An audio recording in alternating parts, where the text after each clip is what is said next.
Lorsque les historiens racontent la Révolution française de 1792, leur attention s'attarde généralement sur ce qui s'est passé dans les rues, les massacres de septembre, la chute de la monarchie et la ferveur révolutionnaire qui a embrasé Paris. Pourtant, la véritable histoire, largement absente des archives révolutionnaires et encore dissimulée dans les marges des fonds documentaires, s'est déroulée dans les Tours. Tout commença par un ordre de confiscation simple. Des ouvriers, dans toute la France, reçurent pour instruction de retirer les cloches des églises, des cathédrales et des tours civiques du pays afin de récupérer le métal pour l'effort de guerre. Alors que la République se préparait à se défendre contre les forces monarchistes, l'objectif était purement utilitaire: confisquer le bronze, le faire fondre et déterminer si ce matériau pouvait répondre aux besoins désespérés de la Révolution en canons et en monnaie. Mais au moment même où les ouvriers commencèrent à retirer les cloches de Notre-Dame et d'autres structures anciennes, quelque chose d'imprévu se produisit. Ils découvrirent des mécanismes restés cachés pendant des siècles. À l'intérieur des chambres des tours, à des hauteurs que peu de registres d'entretien mentionnaient, les équipes trouvèrent des systèmes acoustiques et des dispositifs de résonance qui ne correspondaient à aucune méthode reconnue de suspension de cloches. Leur configuration était étrange, leur complexité était remarquable, et leur ingénierie ne ressemblait en rien à ce que décrivaient les manuels contemporains de fonderie de cloches. Cela n'évoquait même pas la campanologie française ou italienne telle qu'on la comprend habituellement. Rien de cela n'apparut dans les proclamations officielles de la Révolution. Rien ne parvint aux journaux relatant les triomphes de la République. Pourtant, dans les documents internes de cette année-là, une formule revient à plusieurs reprises. Mécanismes imprévus, complexité excessive, fonction incertaine. Le récit autorisé finira par réduire tout cela à de simples supports traditionnels de cloches, à des mécanismes d'horlogerie abandonnés ou à de simples éléments décoratifs d'architecture. Rien de remarquable, rien qui mérite l'attention. Mais les registres de démontage de cette période, ceux qui furent traités dans de sombres installations administratives pendant que Paris célébrait sa libération de la monarchie, révèlent autre chose. Ils montrent des ouvriers placés à côté de conduits de cuivre fabriqués avec une précision bien supérieure à tout ce que la métallurgie de cette époque était censée produire. Des composants assemblés avec une telle continuité que, même à travers la qualité grossière des croquis de l'ère révolutionnaire, leur sophistication est indéniable. Des motifs de métal enroulé et des chambres géométriques qui ne ressemblent à aucune tradition européenne documentée de suspension de cloches, mais à quelque chose de plus ancien, de plus mathématique, de plus intentionnel. Et plus il démontait, plus le système cessait de ressembler à la campanologie telle que nous la connaissons, et plus il prenait l'apparence d'une technologie utilisée, entretenue et volontairement dissimulée. Au départ, les équipes de démontage tentèrent de classer l'ensemble de la manière la plus simple possible. Support élaboré de cloches, machinerie oubliée dans les tours, ferronnerie décorative issue de rénovations antérieures. Mais à mesure que la documentation s'étoffait et que d'autres systèmes étaient découverts dans les tours à travers Paris, les contradictions se multipliaient. Pourquoi certaines chambres acoustiques avaient-elles été conçues avec des dimensions créant une résonance harmonique parfaite à des fréquences précises? Pourquoi certaines bobines de cuivre étaient-elles disposées selon des motifs géométriques, comme si elles avaient été pensées pour la distribution d'énergie plutôt que pour la production de son? Pourquoi certains conduits se poursuivaient-ils dans les murs des tours, bien au-delà des limites de toute installation de cloches? Et la question qui troubla même les ouvriers les plus conventionnels: pourquoi ces systèmes étaient-ils si immenses? Le retrait des cloches exigeait des inventaires précis. Pourtant, l'infrastructure acoustique présente dans certaines sections de Notre-Dame, de la Sainte-Chapelle et de dizaines d'églises paroissiales semblait construite pour quelque chose de bien différent que l'appel des fidèles à la prière. Les équipes de démontage reconnurent en privé que l'échelle et la sophistication de ces systèmes ne correspondaient à aucune documentation connue en architecture ou en fonderie de cloches. Et bien qu'aucun d'eux n'emploie des termes comme technologies oubliées, ils identifiaient quelque chose d'au moins aussi troublant. Quelqu'un avait construit ces systèmes auparavant. Pas des cloches, pas des instruments de musique, de la production d'énergie. À mesure que les archives s'accumulaient, le silence grandissait aussi. Les rapports devenaient plus brefs, les récits se faisaient ambigus. Les croquis cessaient de montrer les vues les plus larges des mécanismes. Puis, à la fin de l'année 1792, les chambres des tours furent partiellement refermées. L'infrastructure restante fut sécurisée là où c'était nécessaire pour la stabilité structurelle, et une grande partie de ce qui avait été mis au jour fut dépouillée de ses composants, puis fondu. Il n'en subsiste que des fragments, de la documentation, quelques dessins techniques, et les témoignages discrets d'archivistes ayant consulté les dossiers avant que certains ne disparaissent. Mais même à partir de ce qui demeure, une configuration se dessine. Des systèmes trop sophistiqués pour n'importe quelle installation de cloche documentée, une ingénierie trop précise pour la chronologie admise, des techniques de construction qui semblent héritées, une infrastructure paraissant issue d'une époque technologique entièrement différente. Lorsque les équipes de démontage montèrent au-delà des premières chambres accessibles dans les tours de Paris, leurs hypothèses étaient simples. Elles s'attendaient à trouver un appareillage standard de suspension de cloche, être quelques mécanismes d'horloge abandonnés et des traces dispersées de rénovations anciennes. Rien d'étrange, rien d'exceptionnel. Mais en quelques semaines, cette hypothèse s'effondra, car au lieu d'un agencement clair de cloches et de supports, les équipes découvrent une succession de chambres acoustiques qui ne fonctionnaient pas comme les espaces de tour d'une cathédrale ordinaire sont censés fonctionner. La première anomalie fut l'accordage. Chaque tour, Notre-Dame, Saint-Sulpice, Saint-Denis et des dizaines d'autres semblaient conserver la même fréquence fondamentale de résonance, les mêmes intervalles harmoniques, la même disposition géométrique. Des églises différentes, des bâtisseurs différents, des siècles différents ne devraient pas présenter cela. Des architectes différents, des fondeurs de cloches différents, séparés par des centaines d'années, ne construisent pas des structures en alignement acoustique parfait avec des édifices élevés plusieurs générations auparavant. Pourtant, dans tout Paris, c'était le cas. Des chambres de résonance d'une cathédrale étaient placées de façon à amplifier des fréquences correspondant parfaitement à celles de chambres situées dans une autre église à plusieurs kilomètres de là. Des canaux acoustiques s'alignaient avec des canaux dans des quartiers totalement différents. Les chambres de cloches conservaient les mêmes rapports dimensionnels, même lorsqu'elles avaient été construites dans des styles architecturaux très différents. C'était comme si chaque tour élevée au-dessus de Paris reproduisait un schéma fréquentiel originel qui n'apparaît plus dans aucune documentation architecturale. À mesure que les ouvriers montaient plus haut, les chambres devenaient plus étranges encore. Au-dessus des plateformes de cloches attendues et des poutres de soutien, ils commencèrent à trouver des pièces métalliques ne ressemblant en rien à un appareillage de suspension de cloches. Des bobines bien plus complexes, des agencements géométriques beaucoup plus resserrés, des configurations trop mathématiquement précises pour tout ce que l'Europe a consigné en matière de campanologie. Certaines chambres semblaient presque excessives, des espaces doublés de cuivre offrant une réflexion acoustique parfaite, exécutée avec une précision ne correspondant pas à la métallurgie primitive de quelque période documentée que ce soit. Puis vint la découverte qui troubla même les membres les plus traditionnels des équipes de démontage.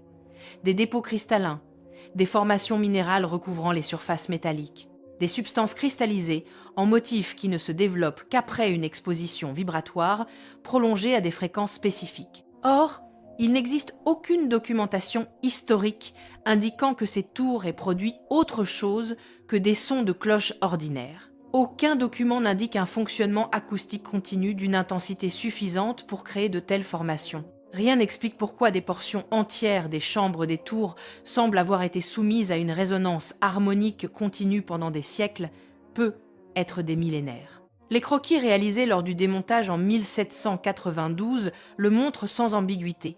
Des ouvriers se tiennent à côté de mécanismes enroulés si complexes que les hommes paraissent primitifs en comparaison. Un travail du cuivre exécuté avec une telle précision que même des ingénieurs électriciens contemporains examinent les dessins d'archives avec stupeur. Des arrangements géométriques et des chambres acoustiques qui évoquent des installations technologiques bien plus avancées que tout ce que l'on attribue à la France révolutionnaire. Mais le détail le plus troublant n'était pas ce qui apparaissait dans la documentation. C'était ce qui n'apparaissait pas dans les archives. Les rapports officiels rédigés dans les années qui suivirent la confiscation mentionnent à peine ces caractéristiques. Certaines illustrations excluent complètement les chambres les plus complexes. Certains systèmes sont réduits à des termes vagues comme éléments décoratifs ou ornements architecturaux. Alors même que les croquis montrent qu'ils étaient bien plus élaborés, ce silence est difficile à ignorer. Car si ces systèmes de tours appartenaient réellement à des traditions reconnues de fonderie de cloches, pourquoi n'ont-ils pas été représentés en détail? Pourquoi les mécanismes acoustiques exceptionnels n'ont-ils pas été enregistrés soigneusement? Pourquoi les dessins techniques furent-ils dispersés dans les archives révolutionnaires au lieu d'être réunis en une seule évaluation métallurgique? Même certains composants de cuivre posaient problème. Motifs géométriques trop précis, surface trop raffinée, dépôts cristallins trop réguliers, formation ressemblant moins à une corrosion naturelle qu'au sous-produit d'une transmission d'énergie prolongée. Une transmission qui, selon la chronologie conventionnelle, n'existait pas encore lorsque ces tours furent prétendument construites. Ce que les équipes de démontage révélèrent, ce furent des systèmes qui ne correspondaient ni à la fonderie française des cloches, ni à la campanologie italienne, ni même entre eux, selon les critères traditionnels. Ils formaient au contraire un vocabulaire technologique étrange, semblant provenir de plusieurs périodes, tout en demeurant cohérents, harmoniquement alignés et d'une précision impossible. La première surprise vint des chambres elles-mêmes. Ce n'étaient pas de simples plateformes de cloches, ni de simples espaces acoustiques. C'étaient des chambres d'une perfection géométrique, des pièces façonnées selon des proportions harmoniques précises, avec des surfaces doublées de cuivre ayant conservé admirablement leur qualité réfléchissante à travers les siècles, et des systèmes acoustiques organisés avec une cohérence, rappelant presque les vestiges d'un réseau maître de fréquences qui n'existe plus dans aucun dépôt documentaire. Certaines chambres étaient entièrement scellées, remplies d'un matériau si compact que les ouvriers pensaient avoir atteint de la pierre massive. Mais une fois ouvertes, elles révélaient des intérieurs semblant n'avoir pas été dérangés depuis l'instant de leur fermeture. Surface de cuivre poli, arrangement géométrique de bobines, configuration acoustique, suscitant plus de mystères que de réponses. Puis vint la caractéristique qui déroute encore les chercheurs aujourd'hui, les énormes enveloppes métalliques sphériques. Officiellement, elles furent plus tard identifiées comme des carcasses de cloches ou des éléments décoratifs d'architecture. Mais rien en elles ne correspond aux formes habituelles d'une cloche ou d'un ornement métallique. Elles étaient trop parfaitement sphériques, trop précisément dimensionnées, trop impeccablement équilibrées, comme si elles avaient été fabriquées avec des outils capables de maintenir une géométrie parfaite. Certains résonateurs étaient assez vastes pour contenir une cloche de taille réelle dans leur intérieur creux. D'autres étaient constitués de métal plein avec des cavités internes, presque comme l'enveloppe d'oscillateurs harmoniques ou de dispositifs d'amplification de fréquences. Des ouvriers de 1792 les décrivirent, dans leur correspondance personnelle, comme des sphères fabriquées, non des cloches, mais des formes géométriques ayant une fonction acoustique sans que personne ne puisse préciser laquelle. Une autre étrangeté apparut dans la disposition de certains systèmes de cuivre. Ils ne servaient pas simplement à soutenir les cloches par le haut. Beaucoup étaient configurés en spirale sans logique architecturale apparente, descendant à travers les murs des tours, interconnectés entre les chambres ou disposés autour des résonateurs sphériques en ensemble géométrique. Cela fit naître une possibilité troublante. Les cloches au-dessus ne servaient peu. Être pas seulement à appeler les fidèles. Elles étaient peu, être les composants visibles de quelque chose de bien plus vaste, un système dont les dimensions réelles n'ont jamais été documentées, jamais enseignées, jamais clarifiées dans l'histoire officielle de l'architecture européenne. Plus les ouvriers poursuivaient leur enquête, plus les découvertes devenaient étranges. Des composants de cuivre apparaissaient avec des dimensions parfaitement uniformes. Certaines surfaces étaient polies jusqu'à un fini miroir, raffiné, presque réfléchissante. D'autres montraient des motifs géométriques d'une précision telle que les métallurgistes contemporains débattent encore des outils qui auraient pu les produire. Mais la découverte la plus déroutante fut celle des structures cristallines intégrées dans le cuivre lui-même. Certaines formations paraissaient résonantes, vibratoires ou alignées sur des fréquences. Pourtant, elles se trouvaient dans des systèmes supposés plus anciens que toute science acoustique assez avancée pour produire de tels résultats. L'explication officielle donnée plus tard parlait de dépôts minéraux naturels, de motifs de corrosion. Mais cela n'explique pas pourquoi les cristaux apparaissent dans le cuivre selon des motifs non aléatoires, mais alignés, géométriques, organisés comme si le métal avait été exposé à des fréquences spécifiques pendant de longues périodes. Un tel résultat exige une exposition vibratoire dépassant de loin le simple son des cloches, dépassant toute performance musicale et dépassant tout ce qui est documenté dans l'histoire architecturale européenne. Peu après ces découvertes, quelque chose d'étrange commença à se produire. Les chambres furent vidées de leurs mécanismes. Les systèmes furent démontés. Les parties les plus complexes des installations furent retirées complètement des tours. Une partie de cela fut officiellement présentée comme une récupération métallique nécessaire pour soutenir l'effort de guerre révolutionnaire. Mais les choix concernant les systèmes à retirer en premier et les composants à faire fondre immédiatement suscitèrent des interrogations discrètes parmi les témoins, car les mécanismes détruits le plus rapidement étaient toujours ceux qui contestaient le plus la chronologie officielle. Les résonateurs géométriques, les ensembles de bobines de cuivre, les systèmes couverts de dépôts cristallins, les chambres acoustiques semblant reliées à des conduits s'étendant à travers toute la structure des tours. Ces conduits étaient peu, être la découverte la plus énigmatique de toutes.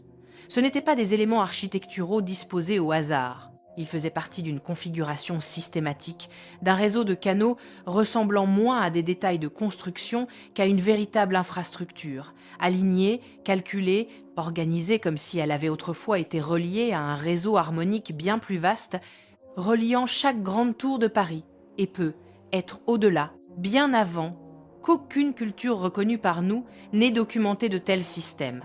Et pourtant, presque aussi vite qu'ils furent révélés, beaucoup furent détruits, leurs composants fondus, leurs fonctions laissées inexplorées, leur présence discrètement éliminée des relevés architecturaux ultérieurs. Quand on examine les derniers mois des confiscations de cloches de 1792, quelque chose devient impossible à ignorer. L'opération ne s'est pas achevée naturellement, elle a été accélérée, non pas achevée, non pas terminée, accélérée. Plus les équipes de démontage avançaient, plus la nature de leur documentation changeait. Les premières entrées étaient procédurales, presque routinières. Mais à la fin, le langage devient prudent, vague, curieusement incomplet, comme si quelqu'un d'autre avait soudainement décidé de ce qui pouvait être consigné. Et c'est là que commence le mystère ultime, car les dernières chambres auxquelles ils accédèrent dans les plus hautes tours de Paris n'étaient pas ordinaires. Elles n'étaient pas architecturales, elles n'étaient pas décoratives. Elles ne pouvaient même pas être classées comme appareillage de suspension de cloches. Elles étaient tout autre chose. Les quelques récits qui ont survécu décrivent des systèmes passant brutalement du reconnaissable à l'inexplicable. Des ouvrages de cuivre avec des joints si précis qu'on n'aurait pas pu y glisser une lame. Des chambres géométriques formées avec une exactitude que la France pré-industrielle n'était pas censée posséder. Des résonateurs conçus pour des fréquences bien au-delà de tout ce que des cloches peuvent produire. Et des conduits courant à travers les structures des tours, disparaissant dans les murs sous les constructions contemporaines. Mais voici l'élément qui reste toujours dissimulé. Les systèmes les plus sophistiqués furent les premiers à être fondus. Les ouvriers décrivirent le démontage de chambres entières, l'enlèvement de composants, la destruction d'installations qui venaient à peine d'être découvertes. Ce ne fut pas progressif, ce fut immédiat. L'explication officielle, pénurie de métal, nécessité militaire, urgence révolutionnaire. Mais si tout cela n'avait été qu'une récupération de bronze, pourquoi les systèmes les plus complexes, les plus géométriquement précis, les plus acoustiquement sophistiqués furent-ils ceux détruits en premier? Et pourquoi les cloches simples étaient-elles souvent laissées en place, tandis que les mécanismes élaborés étaient prioritairement destinés à la destruction? Cela n'a aucun sens, à moins que ces systèmes dans les tours n'aient représenté un autre type de danger. Non pas un danger physique, un danger historique. Car si l'infrastructure à l'intérieur des tours parisiennes montrait réellement une ingénierie acoustique dépassant les capacités de l'époque pré-révolutionnaire, et si certains de ces systèmes ne correspondaient à aucune tradition documentée de fonderie de cloches, alors tout le récit accepté du développement technologique européen commence à s'effondrer. Imaginez ce que cela signifierait si les plus grandes cathédrales d'Europe avaient été construites autour de quelque chose de bien plus ancien, de fonctionnel, d'ingénieux, de quelque chose que nous n'avions pas bâti pour le culte. Imaginez ce que cela signifierait si les tours n'étaient pas seulement des réussites architecturales, mais les composants visibles d'un réseau continental de fréquences antérieures à l'histoire écrite. Et c'est peu être pour cela que les découvertes de 1792 furent méthodiquement détruites, non pour alimenter la Révolution, mais pour éliminer les preuves. Les croquis restants racontent leur propre histoire. Des ouvriers posant à côté de systèmes presque technologiques.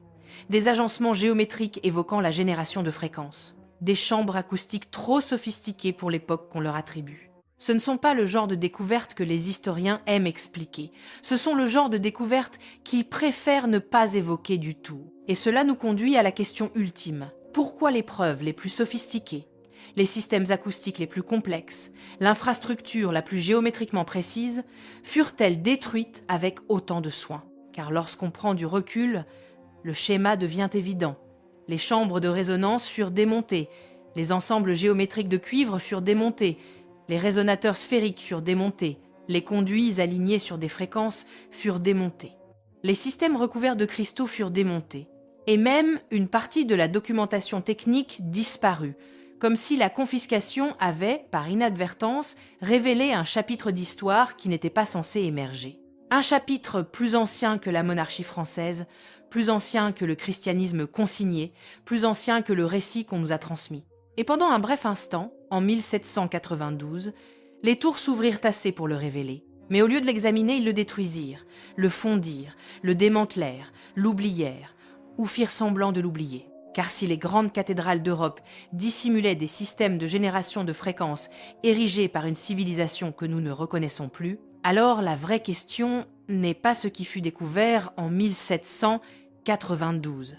La vraie question est, qu'est-ce qui demeure encore dans les tours du monde ? Quelles autres églises, quelles autres structures, quels autres systèmes acoustiques furent discrètement détruits bien avant que quiconque pense à les documenter correctement ? La confiscation des cloches de 1792 n'était pas seulement une opération révolutionnaire de récupération du métal. Ce fut un aperçu, un bref aperçu accidentel d'une version de l'histoire que nous n'étions jamais censés voir. Merci d'avoir regardé. Et si cela vous a intéressé, eh bien, il existe beaucoup d'autres villes avec des histoires comme celle-ci. Peu, être nous reverrons-nous dans la prochaine.